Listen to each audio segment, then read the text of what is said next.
Well, certainly disappointing end to a really special season and a really special group of people. Our players, our staff, just thought did a phenomenal job all year long. So I'm just really proud of their efforts going back to January, but certainly since we got going in August. And we competed today. I thought we prepared well. Obviously, just weren't up to it. Tennessee played an outstanding game, so awful lot of credit to our opponent. Clearly, the self-inflicted things, the things that you can't do if you're going to win football games, whether it's not making the makeables offensively, penalties, a couple penalties at inopportune times, and certainly turnovers. And that's as important a stat as there is, and certainly impacted the game today. So, that part was disappointing. Their offense, they're really well coached, and they really present some unique challenges on the defense, or for our defensive football team. And I thought we gave up a couple drives there, but settled in. We're doing a lot of good things there. But they're a tough challenge. There's no question about that. So, just questions about the future, all that stuff. Really not worried too much about that right now. Don't want to get too global with our thinking, but my thoughts are really with these players. And just the stories that they are, especially our senior class. It's just it's been a great group of guys, and Joe's representative of that. Stayed for a 6th year. Just hardworking guys that really care about the right things. They've been great teammates, and then these guys have been great leaders. So it's always tough when you have to say goodbye to the guys that played their final game. Some guys are going to go to the NFL. Some guys are going to certainly attempt for that, and wish them the best. But at some point, everybody gets on to their adult life and their life's work, and I'm really confident they'll all do really well. They're all just top-notch guys. So, just appreciate their efforts, the leadership they gave us, everything they've done, and again, just really proud of our football team. Disappointing today. It never feels good after a loss. Can't remember one. And if you do this, compete. Anytime you go out there, it could go this way. The game is humbling, always has been, always will be. But I got to just encourage everybody to step back. It's a 10-win season, Big Ten West champs. A lot of really good moments, and these guys have really overcome a lot of adversity and a lot of unique challenges. And those are things that really serve them well moving forward as they go into their adult lives. And for the guys coming back, we'll build off this. But just really proud of everybody.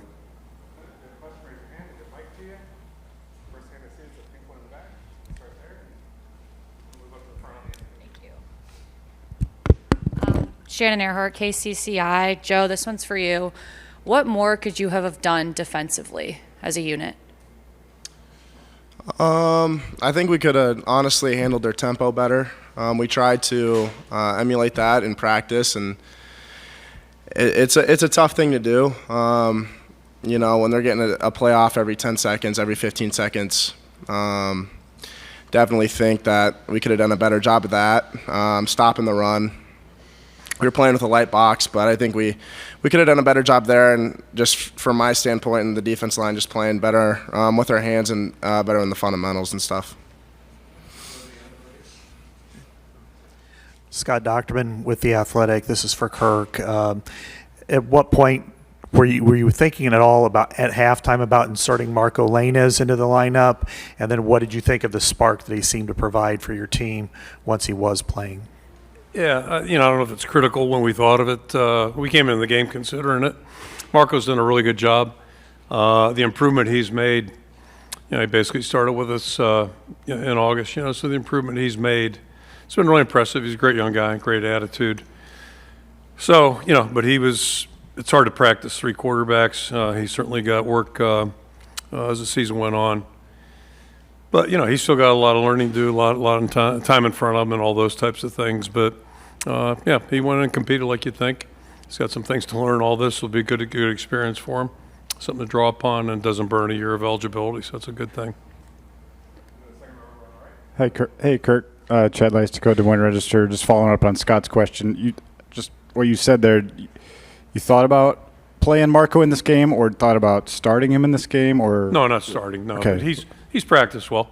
So you think about that with all your guys. We played a couple of young backs a little bit today, and I think about all the guys. But, obviously we felt our best chance to win because we started Deacon and played Deacon the majority of the game. We thought they gave us our best chance to win. at some point, you just felt like making a change would be the best thing. So that's what always drives every personnel decision. Hey, Joe. Elliott Clough, Rivals. With a quarterback like Nico, obviously he's well-regarded, 5-star coming in. What kind of challenges did he present in terms of the fact of just how mobile he was? And then to follow that up, Kirk, speaking about Marco, did you like that added dynamic he brought in terms of the mobility there as well? Yeah, he definitely presented a lot of challenges. You talk about, when you have to defend, too fast, it's, whether it be in the passing game or the running game, it's definitely a lot tougher.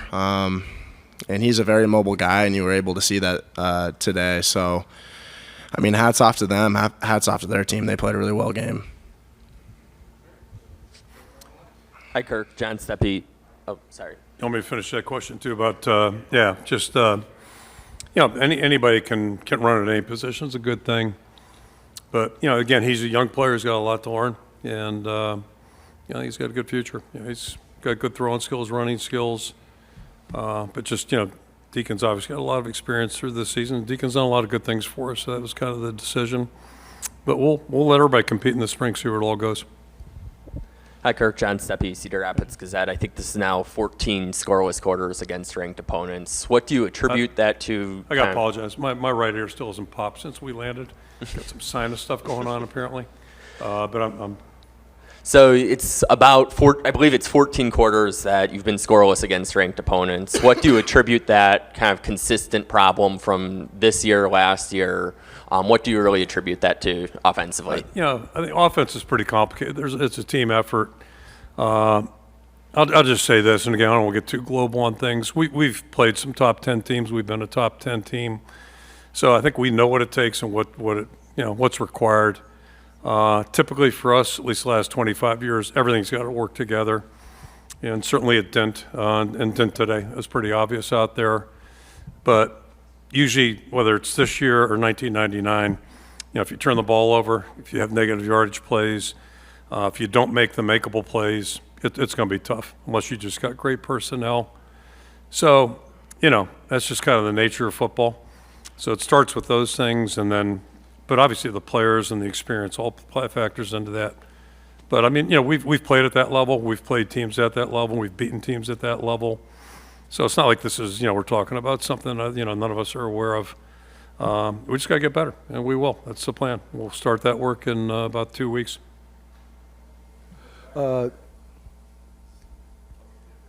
Coach, this is Rick Coleman from KWWL-TV. The opening couple of series, great punt from Tory, and then pinning them deep and then getting the ball back inside their 50-yard line, and you able to drive downfield and pretty much almost put it in. How big was that interception? Yeah, in terms that's of a real good example of that's who we are, our margin for victory. At least this year has been really tough. It's pretty much been that way for 20-some years. But this year, for instance, for sure, all right, we got to thread the needle. And so when you do get good field position and then take it down inside and give yourself a chance to come out with a touchdown and that's not good. And then the worst offense was not getting any points. Big difference between 3 and 7. It's obviously 4 a bit. And just to start building some momentum, but that's a good example. And then I think it was shortly thereafter we missed a chance to pin them down, which is uncharacteristic too, but they get the ball at the 20, and just those little things like that they're big factors in football games. And the world we live in, we have to really pay close attention to that. So when you do get down there, it kills momentum, and that's where those turnovers. There's no good place for a turnover. We had one at the other end, and that was kind of the game was over at that point. We give them the ball on the 2-yard line. So it's all those little things are really critical. Kirk, Blake Hornstein, Hawkeye headquarters. Nobody in the history of college football has more punting yards than Tory Taylor. How impressive is that feat to you? I think I've said it many times. First of all, Tory is just an exceptionally young guy. Came here as a guy really naive to college football. There aren't many of them around in our country. fans, everybody was an expert on football. But this guy had no knowledge. So I'll never forget that, the first game in Purdue during the pandemic. And he had a strong leg, obviously could, kick a ball, punt a ball. But what he's done over 4 years' time, the way he's refined his skills, the way he's developed, just a repertoire of different ways to punt, it's very impressive. And then most impressively, I think, is the work ethic that he displayed. Because you don't do those things by accident. It's true at every position. To really master what it is you do, it takes a lot of work. And I don't care if you're 34 years old and still playing. There's always work to do. So I think that's the biggest thing I'll take away with Tory is just his work ethic, his attention to detail, the pride that he has, pride in his performance, and by doing all those things, he's like all these seniors. He's set a great example for younger guys, not just punters, but anybody that's paying attention. Like this guy's, I think, the best in the country. So how'd that happen? It just didn't fall out of the sky. And that's what you learn in the game is, people get good through hard work, through detail, perseverance. Not every day is a great day. That's how you get good at anything. And so with guys, Joe, Tory, I can go right down to all these guys as seniors. That's the bar that they've set, and they've been really good examples for our young guys. Just hope, like hell, the young guys are paying attention. Some pay attention a little better than not. Jay Higgins, great example. Learned a hell of a lot from some of the guys that were in front of him, and playing his tail off. Kirk, Jack Leader with KCRG in Cedar Rapids. I noticed after the quarterback change, Deacon Hill took off his helmet and put a metaphorical arm around Marco and stayed that way. You've been around football a long time. Is that significant? And if so, how significant is that? I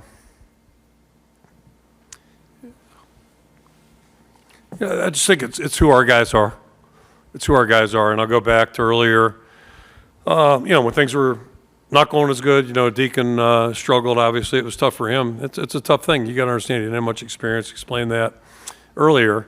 But the one thing that's pretty consistent, I think, from all of our players is what they said about Deacon. Those guys all had respect for him, cared about him, and if it wasn't going well, they supported him. So, again, that's part of being on a team. And, today wasn't his day. All right, the new guy goes in, and he's right there. It's about being aware of things that, and again, that's the great thing about football. Like, you're not the only guy on the team, and you're not the only guy that, is important. And I think for the most part, our guys at least figure that out a little bit, especially these older guys again. And Deacon's not an old guy, but I'm just really proud of that. And that's what you expect. That's what you hope for, but you don't always see it. Michael Loss, Cedar Rapids Gazette. Kirk, I'm not trying to antagonize you after what you said at the opening remarks, but we're looking ahead after bowl games every year. Do you know what you want and need the most from your next offensive coordinator? Yeah, things really haven't changed much since whatever I said in December or 2 days ago. So, first of all, I want a guy who's going to be a really good team player. Obviously, they've got to have expertise in their area, like all of our coaches. And they got to be good people. They got to be, guys are going to mentor the players they work with. They've got to be people that understand, a team is a team. And I go back to my time in the 80s, the thing that made Iowa so special. I came from a place where we had ultra talent. We coached a national championship team down to number 2. And I'll say that. I'll go on record saying that one. Mainly because we had phenomenal players. Marino, go right down the list. Phenomenal players, but had dysfunctional coaching staff. A lot of guys worried about themselves and their profession, their careers, all that stuff. I came down in 81, Willie off the pickle boat, and it's like just the opposite. We had, talent, but not the kind of talent we had at Pitt. We had a staff that was just unbelievably cohesive. And, the bottom line is guys all cared about one thing, the players they coached and the team being successful. So, that's what the game's about. That was as good a 9 years of my life as I've had being on that staff. And so when I came back here 25 years ago, one goal I had was trying to get people, good coaches, but people that, and a couple of experts killed me on our first staff, right? Joe Philbin, Norm Parker, Vanderbilt, all that stuff. And, you try to hire the right people, that's all. And then everybody's got to work together and you move forward. And what we do is not rocket science. Again, we're not saving lives or any of that stuff. We're coaching football. But how they are in front of the players, critical. How they are with each other, critical. And obviously they got to be great representatives of our university. We coach in college, not an NFL team. So there's responsibility there too. You know, what you do in the community, go right down the list. That stuff is important. So there's a lot of things that, you know, are important. And, you know, read somewhere earlier that, you know, boy, this is a big, you got to get it done, you know, all that kind of stuff. I just want to get it right. That's my responsibility as head coach, is to get it right, period. Get the best guy we can get. And I feel great about it. But, you know, that's another story for another day too. And get back to Iowa, start working on that in earnest as well. You know, my focus has been more so on our team, because that's really my number one responsibility. Hate to keep saying me or I, but anyway, you get the idea. Okay, thanks.